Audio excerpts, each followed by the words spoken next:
The following is a WorldNet special presentation. President Reagan and General Secretary Gorbachev's New Year's Day messages.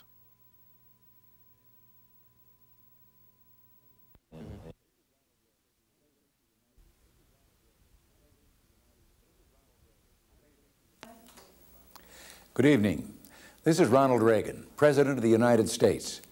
I'm speaking to you, the peoples of the Soviet Union, on the occasion of the new year.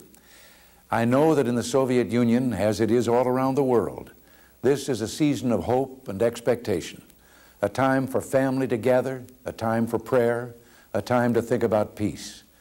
That's true in America, too. At this time of year, Americans traveled across the country in their cars, by train, or by airplane to be together with their families. Many Americans, of course, came to the United States from other countries, and at this time of year, they look forward to hosting friends and family from their homelands. Most of us celebrate Christmas or Hanukkah, and as part of those celebrations, we go to church or synagogue, then gather around the family dinner table. After giving thanks for our blessings, we share a traditional holiday meal of goose, turkey, or roast beef and exchange gifts. On New Year's Eve, we gather again, and like you, we raise our glasses in a toast to the year to come, to our hopes for ourselves, for our families, and yes, for our nation and the world. This year, the future of the nation and the world is particularly on our minds. We are thinking of our nation because in the year ahead, we Americans will choose our next president. Every adult citizen has a role to play in the making of this decision. We will listen to what the candidates say, we will debate their views and our own, and in November, we will vote. I'll still be president next January, but soon after that, the man or woman leading our country will be the one the American people pick this coming November. As I said, we Americans will also be thinking about the future of the world this year, for the same reasons that you will be thinking of it too. In a few months, General Secretary Gorbachev and I hope to meet once again, this time in Moscow. Last month in Washington, we signed the Intermediate Nuclear Forces Treaty, in which we agreed to eliminate an entire class of U.S. and Soviet nuclear weapons. It was a history-making step toward reducing the nuclear arms of both sides, but it was just a beginning. Now in Geneva, Soviet and American representatives are discussing a 50% reduction in strategic nuclear weapons. Perhaps we can have a treaty ready to sign by our meeting in spring. The world prays that we will. We on the American side are determined to try. You see, we have a vision of a world safe from the threat of nuclear war, and indeed all war. Such a world would have far fewer missiles and other weapons. Today, both America and the Soviet Union have an opportunity to develop a defensive shield against ballistic missiles, a defensive shield that will threaten no one. For the sake of a safer peace, I am committed to pursuing the possibility that technology offers. The General Secretary and I also anticipate continuing our talks about other issues of deep concern to our peoples. For example, the expansion of contact between our peoples and more information flowing across our borders. Expanding contacts and information will require decisions about life at home that will have an impact on relations abroad. This is also true in the area of human rights. As you know, we Americans are concerned about human rights, including freedoms of speech, press, worship, and travel. We will never forget that a wise man has said that violence does not live alone and is not capable of living alone. It is necessarily interwoven with falsehood. Silence is a form of falsehood. We will always speak out on behalf of human dignity. We Americans are also concerned, as I know you are, about senseless conflicts in a number of regions. In some instances, regimes backed by foreign military power are oppressing their own peoples, giving rise to popular resistance and the spread of fighting beyond their borders. Too many mothers, including Soviet mothers, have wept over the graves of their fallen sons.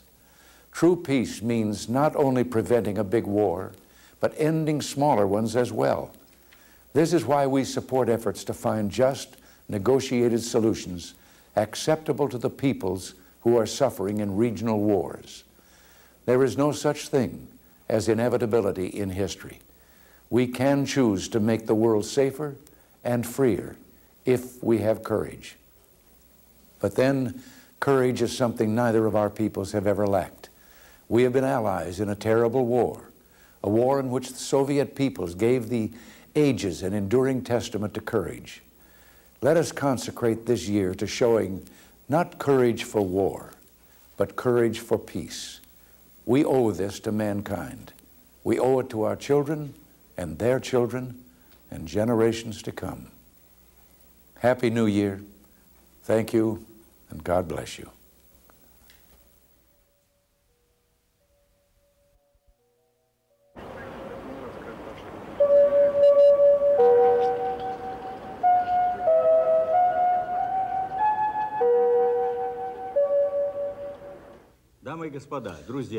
Ladies and gentlemen, friends, as we celebrate the new year, I am glad to address the citizens of the United States of America and to convey to you season's greetings and best wishes from all Soviet people. The 1st of January is a day when we take stock of the past year and try to look ahead into the coming year. The past year, 1987, ended with an event which can be regarded as a good omen.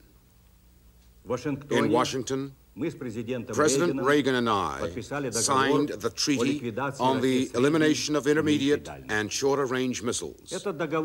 That treaty marks the first step along the path of reducing nuclear arms, and that is its enduring value. But the treaty also has another merit. It has brought our two peoples closer together. We are entering the new year with a hope for continued progress, progress towards a safer world. We are ready to continue fruitfully the negotiations on reducing strategic arms, with a view to signing a treaty to that effect even in the first half of this year. We would like without delay to address the problem of cutting back drastically conventional forces and arms in Europe. We are ready for interaction in resolving other problems, including regional ones. I think it can be said that one of the features of the past year was the growing mutual interest our two peoples took in each other. Contacts between Soviet and American young people, war veterans, scientists, teachers, astronauts, businessmen, and cultural leaders have expanded greatly. Like thousands of strands, those contacts are beginning to weave into what I would call a tangible fabric of trust and growing mutual understanding. It is the duty of Soviet and American political leaders to keep in mind the sentiment of the people in their countries and to reflect their will in political decisions. The Soviet people are getting down to work in the new year with an awareness of their great responsibility for the present and for the future. There will be profound changes in our country along the lines of continued perestroika, democratization, and radical economic reform. In the final analysis, all this will let us move onto a broad avenue of accelerated development. We know that you Americans have quite a few problems too. In grappling with those problems, however, I feel that both you and we must remember what is truly crucial. Human life is equally priceless, whether in the Soviet Union, the United States, or in any other country. So let us spare no effort to affirm peace on earth. Ladies and gentlemen, during the official departure ceremony in Washington, I said with regret that on that visit, I had had little chance to see America. I feel, however, that I did understand what is most important about the American people, and that is their enormous stock of goodwill. Let me assure you that Soviet people, too, have an equally great stock of goodwill. Putting it to full use is the most noble and responsible task of government and political leaders in our two countries.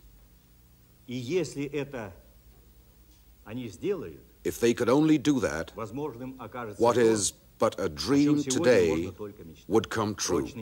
A lasting peace, an end to the arms race, wider-ranging trade, cooperation in combating hunger, disease, and environmental problems, and progress in ensuring human rights and resolving other humanitarian issues. May the coming year of 1988 become an important milestone as we move down that road. In concluding this New Year address to the people of the United States of America, I wish peace, happiness, and joy to every American family.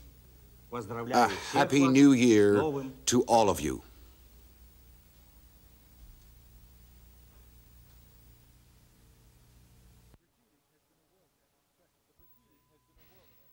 The preceding has been a WorldNet special presentation.